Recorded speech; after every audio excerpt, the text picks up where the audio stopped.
Thinking Aloud.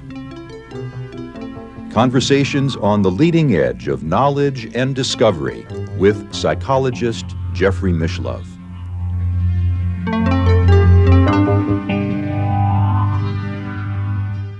Hello and welcome. I'm Jeffrey Mishlove. Today we'll be looking at human-alien interactions. My guest is Dr. Barry Taff.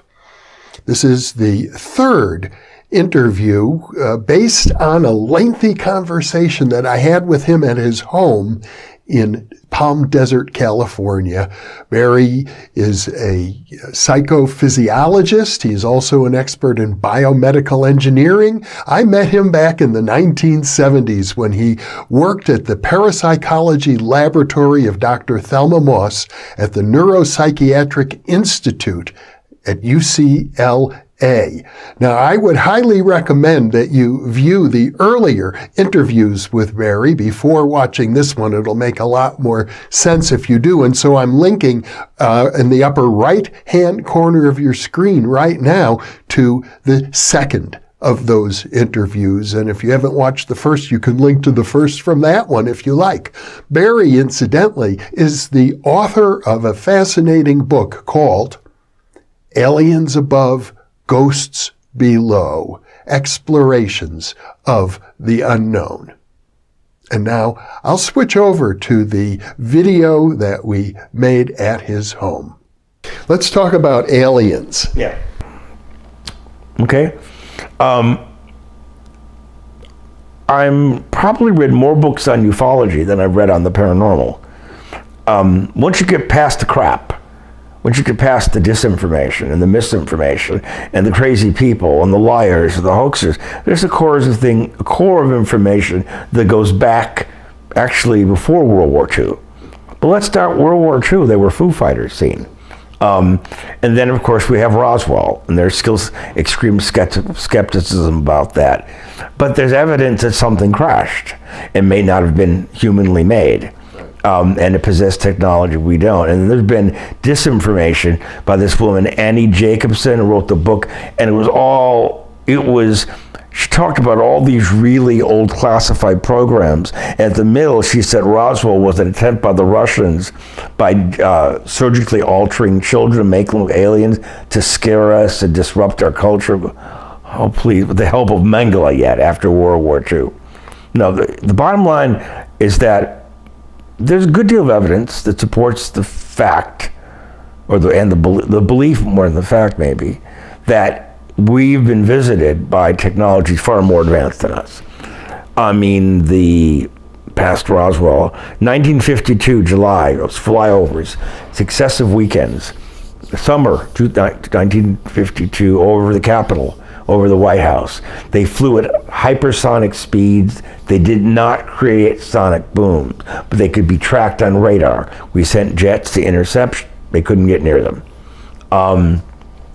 During Korea, there was UFO activity. During Vietnam, there was UFO activity. There's been, in the late 60s and the mid 70s, there were numerous incidents where UFOs buzzed, and there's a high degree of intervention in nuclear SAC bases. Malmstrom, Loring, Falcon Bridge, Manet, all these, they would come on, they would produce fated giant. They would neutralize the warhead's ability to go where they're supposed to go. The missiles were disenabled. They were prevented from being launched. They would screw up the coordinates. So if we had fired, they could. And then there was, in 1964, we were tracking a shot from Vandenberg, from Big Sur, and under high magnification, and it was great. The thing's going up, and suddenly a disc comes in, flies around, zap, zap, zap, boom, the warhead tumbles down. That was recorded on film. You know, it's just, there were landings, not direct contact, landing at Edwards Air Force Base in the 50s, some Scott Carpenter and a couple other astronauts knew of. There's rumors that the bodies of the aliens, Roswell, several died, but one lived. The belief that we've had contact with different races.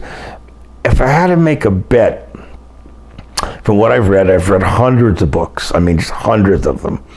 Everything from alleged abduction cases to encounters between the military and UFOs, the intelligence community response to that.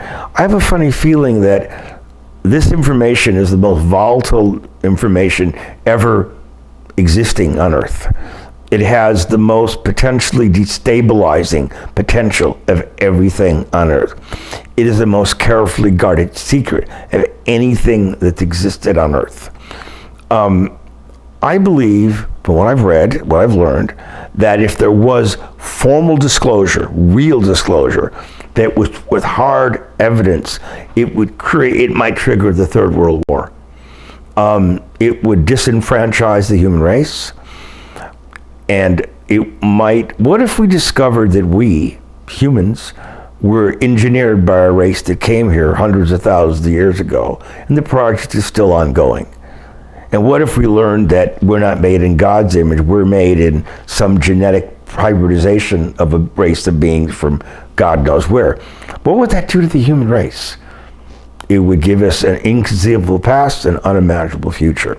People who go to church on Sunday, go to synagogue, go to mosque, they might not deal with this too well.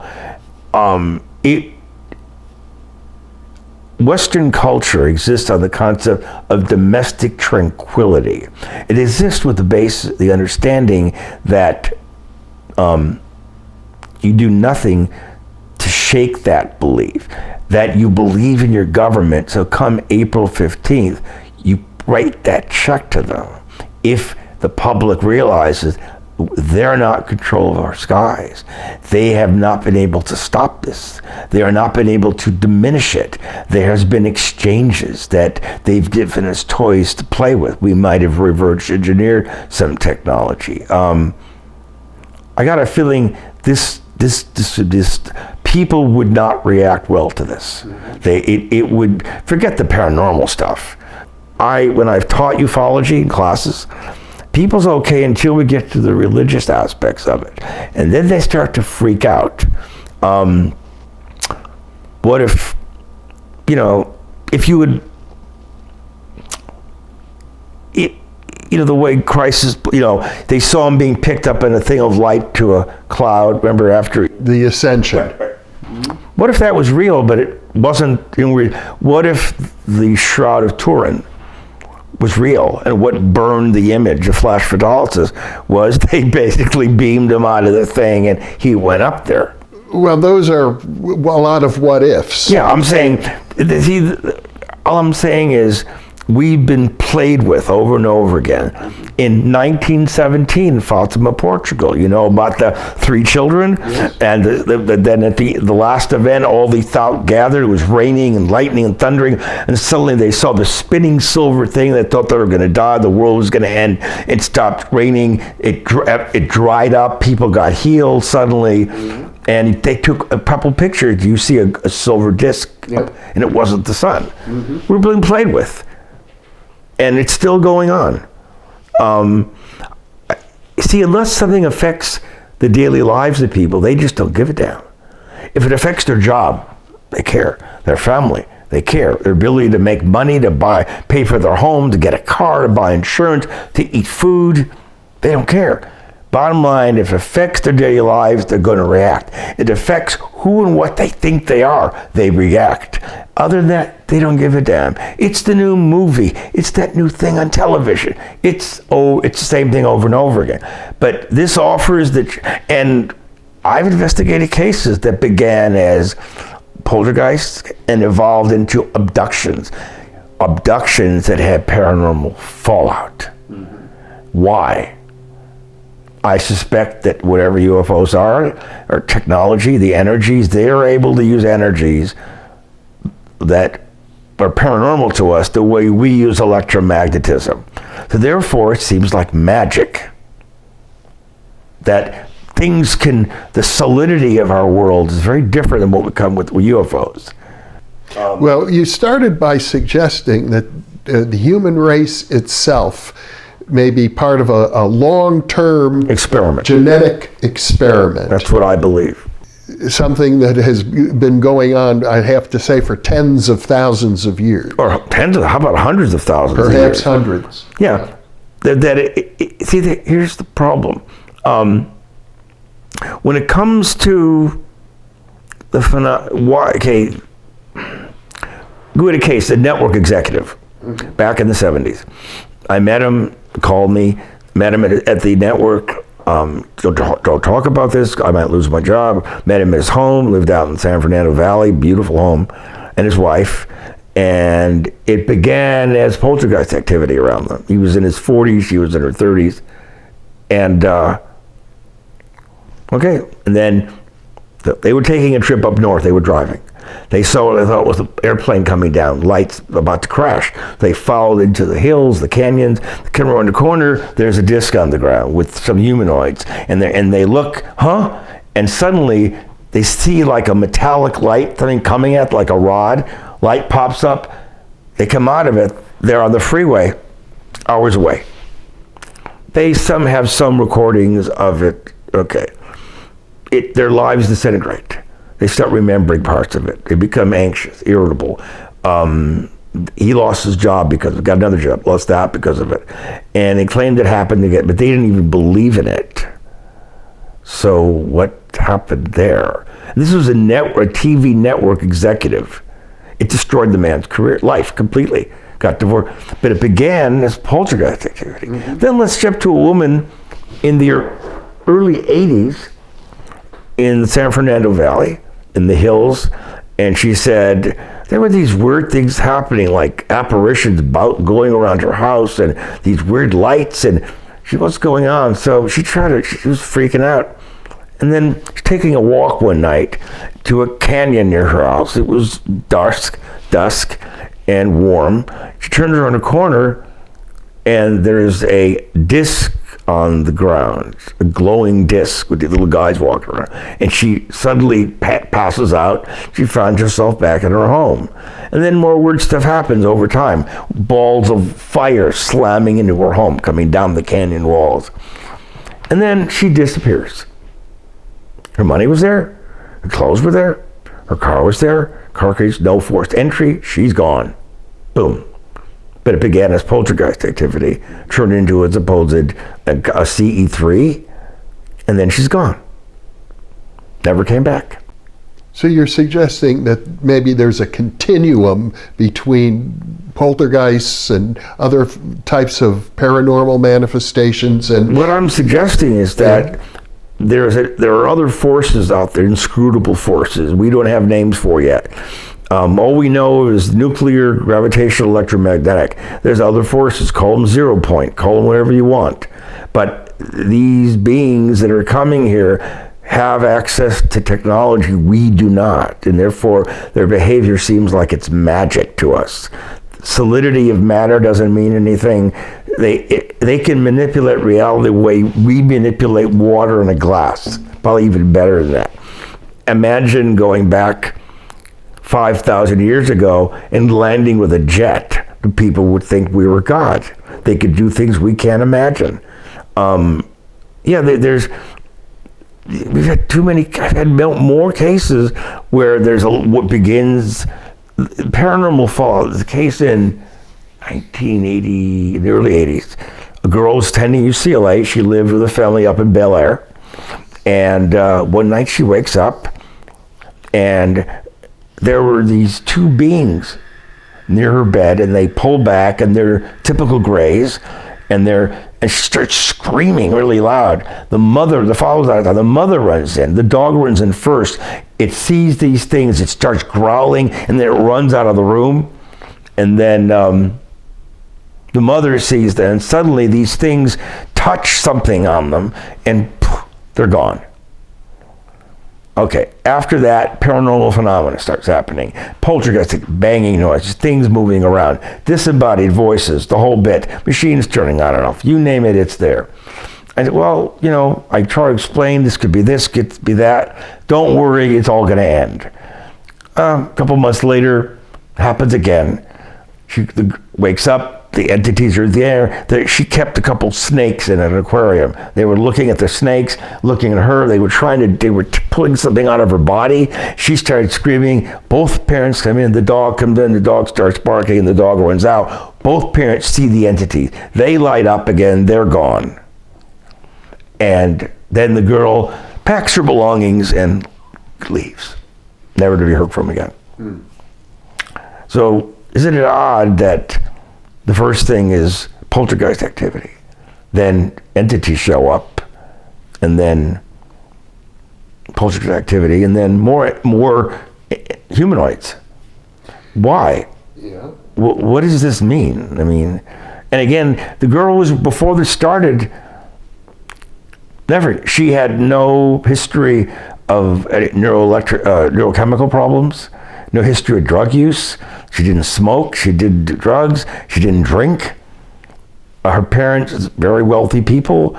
She lived an idyllic life. So she packed up and left. And that's the last anyone ever heard from her. Okay. Now you've also had experience, I think one of your girlfriends, as I recall, had what seemed to be some sort of a pregnancy possibly related to alien visitation? No, the case, there was one instance, let me think. The guy said 1977, I think I discussed some of this earlier, or it might have been someone else speaking to yesterday. I was met the girl on the phone, talking about poltergeist activity. She lived in Los Angeles with her ex-boyfriend.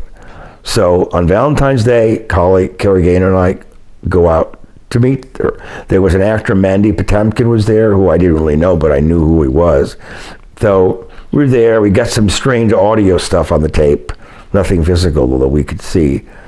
And the girl and I the girl was probably the best looking girl I'd ever seen in my life, ever. Perfect, in every regard. So we began dating.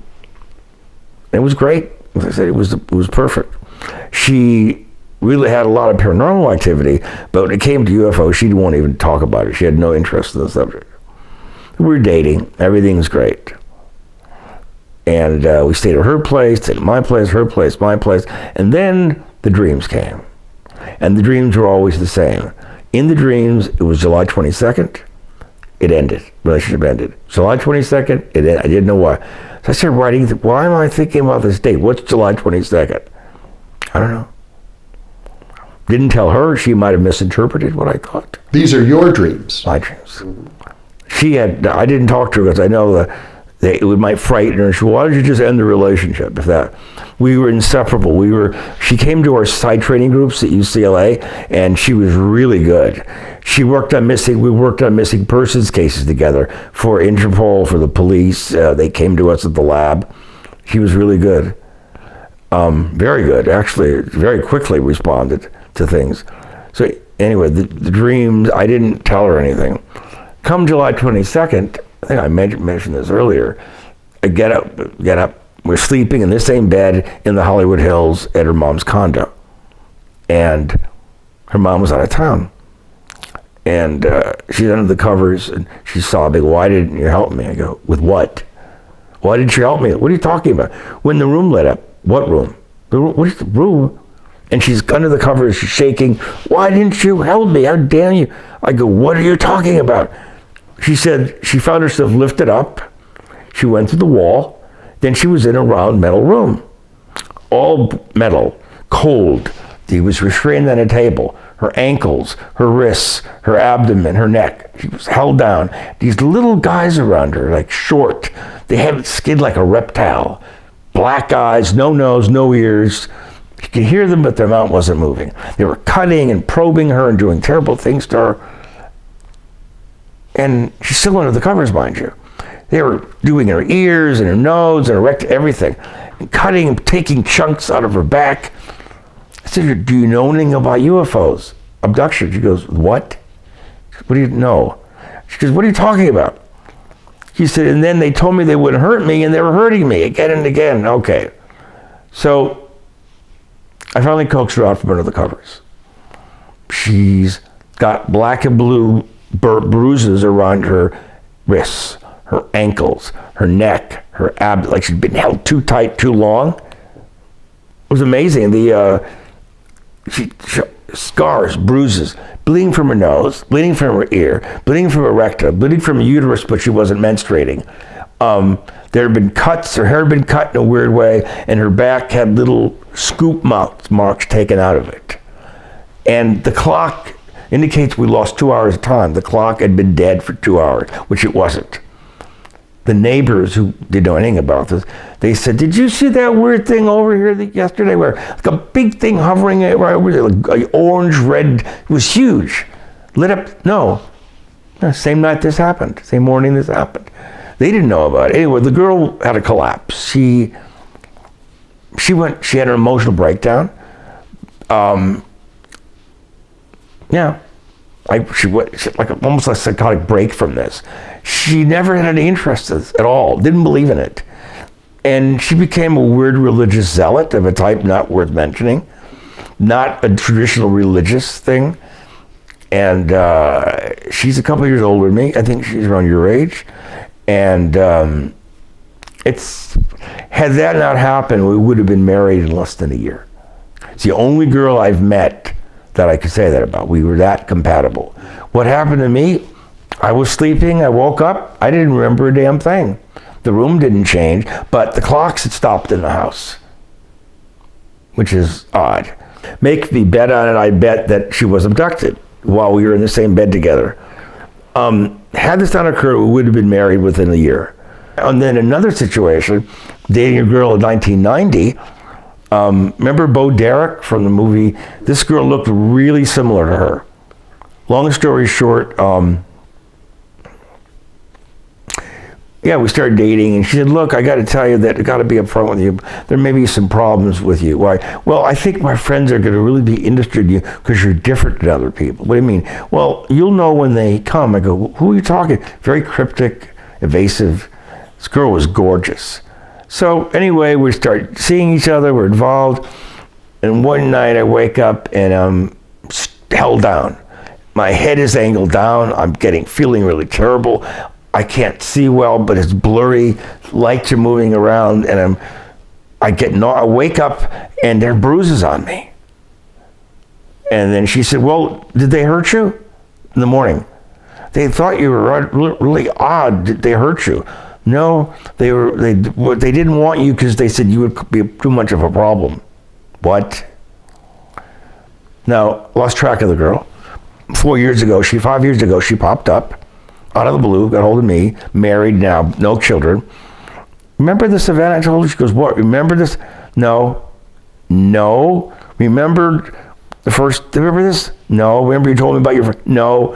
I said, remember that you were worried that your friends might hurt me? Oh, yeah. Did they hurt you? No. Are you okay? Yeah. Well, they told me that you were wrong for me, that you would cause too many problems in my life. Okay. The bottom line with all this is you're taking normal people and putting them in unusual situations. Now, I want to go back to the alien issue, because I do recall you wrote about a woman you were involved with in some capacity who got pregnant and then... Okay, this was not a relationship I had. I got a call from a woman who said that aliens are visiting her. So I hung around her, nothing really happened. And then she suddenly became pregnant. And they thought it was a ectopic pregnancy, it wasn't. Because she said she hadn't been having a sexual relationship. Right, aliens. And then the baby was gone. Yeah. Maybe the baby was gone. Because there's a whole mythology of people who claim this. I think David Jacobs writes about this. These pregnancies happen, then the fetus is removed or disappears. Yeah, it's been going on for decades. The whole thing, okay, with abductions, some are simple curiosity, they give a simple examination. But all too often, they do extensive workups on human beings by various strange means, and one isn't looking for the fertility of the woman to get ova for her, sperm from the man, and then they create a hybrid, and blah, blah, blah. There was 1966 or 7. Might have been 7. So I was like 18. I had my first car. It was very loud, very fast, like a drag racing car. Lived in a big duplex with my parents in LA. And I went into my bedroom. I felt really weird. I was seeing lights in my eyes and taking a step, and suddenly I woke up face down in my bed and it was dark. And I came out of the bedroom. Parents go, "Where have you been?" I go, "What? Where have you been?" I've been, but you don't understand. In the morning you came out and then you were gone all day, but my car wasn't gone. So what happened? I don't know. After that, things started getting really weird. I mean, the phenomena started increasing. In terms of my being gone a whole day, where was I for 12 hours? I was nowhere. But they came into my bedroom, I wasn't there. I didn't go to the garage back of the house. My car, when you start up the car, it would shake, the whole duplex would start shaking. It was so powerful. So where did I go? And after that, when things started getting really weird around me. So are you suggesting that maybe you were abducted? Well, I don't know. One of the ways in ufology in the last 30 years that supposedly aliens describe humans is as containers. Containers of what? We're a dynamic entity, they're not? Okay, but what are we a container of? So it's sort of like, before the Big Bang, there had to be something for that to blow into. Mm-hmm. So what was there? Nothing. But then you can't blow something into nothing. There's nothing there. We're caught up in a sort of like a Mobius strip. Mm-hmm. There's no beginning, there's no end. The UFO stuff, I just got a feeling that we're not going to like what we learn. That's going to really shake up society, and it could be the worst knowledge ever given to the human race. Have you ever had a conscious close encounter of any kind? No, I've had my first encounter. I was driving over to a friend's house in Palms in West LA. It had just been raining. I'm going past Vaughn's Market on National to get to Robertson, where I would head north. And I'm going, and the market, everything's shut down. It's like 1 a.m. And I saw what I thought was a plane about to crash. So I stopped my car, I jumped out. It was side view of a disc or a cigar-shaped thing, 60, 70 feet in diameter with bright lights coming out of it. And there's no sound. And it's like this. It's like this. It's like this. And I know aircraft really well. This was not a dirigible. This was a real object. It didn't, and then it moved away, and then it was gone. And then my parents, a couple of days later, said, "You saw the weirdest thing. We saw something that looked like the fuselage of a plane, but no wings or tail, and it was moving, and it like silver. It wasn't a jet. I called. Were the blimps out at night? Nope. That was the first thing. Then in '83 or '4. Someone's door in Mar Vista. I see this disc hovering in the distance, but I couldn't make out, it was too far away. And then out here, okay, that was that. The thing, I'm trying to think, that. Okay, we moved in this house in 2017. A few months later, I'm taking out the garbage, and I'm walking back, and I see there's these weird lights, but they're in the distance. They're jumping around, they're jinking, and they're not aircraft. And one of them is like, and it's firing, like ejecting. It's ejecting some pulsing thing down. What the hell? That's gone. By the time my friend came out, it was all gone. And sometime later, taking the garbage out, weeks or months later, I turn around, and there's this thing hovering there. It's a flattened disc. It's orangish red, and it's a couple of 100 feet up, maybe 1,000 feet up. It's the size of a bus, maybe a little bigger than a bus. I go, what the hell is that? And suddenly, just gone. Okay. Then, this year, on August 16th, okay, I'm in my bed, I'm sleeping. My bedroom's back there, quiet, real dark. Something at 3:30 wakes me up. And I wake up and something is cut into my underside of my right arm. And my vision focuses, I'm awake, I see 3 diminutive humanoids. And they jump back when they jump back at no sound, and they're pull back. They turn and they go right through my desk to the wall, they're gone. I wake up, it's bleeding, gotta clean it, put a bandage on it. The room has a stench of hydrogen sulfide. Horrible stench of hydrogen sulfide. I had to spray the room, it was so nauseating. And this was recent. This is August 16th of this year. What was that? They weren't, I could see shorter than me, which is really short, 3.5, maybe 4 feet tall, gray, scaly kind of skin, leathery, big the eyes, no wide ears, no nose, tapered chin, the big forehead, the big bulbous head, but they jumped when they realized I was awake. But they was cut into me. Luckily, I treated it, put some hydrogen peroxide on it, polysporin on it, because I didn't know what was going on. Now, Did it heal up? Huh? It healed up? Yep. Do you have a scar? No. Where I was cut was right here. It was about this long, and it was bleeding quite profusely. Yeah. And it looked like someone took a sharp instrument and sliced me right here. Looks like it healed up perfectly. Yeah, but I've never had that happen before. Yeah. So the question is, what happened to me? Why is this happening to me now? But we are sitting on the lower edge of the San Andreas Fault here. And as you know, like Yucca Valley and Joshua Tree has a high incidence of UFO activity up there. It's been known for a long time. Oh, yes. Now, the UFO I saw up close, the disc, was it last year? I filed a report with MUFON about that.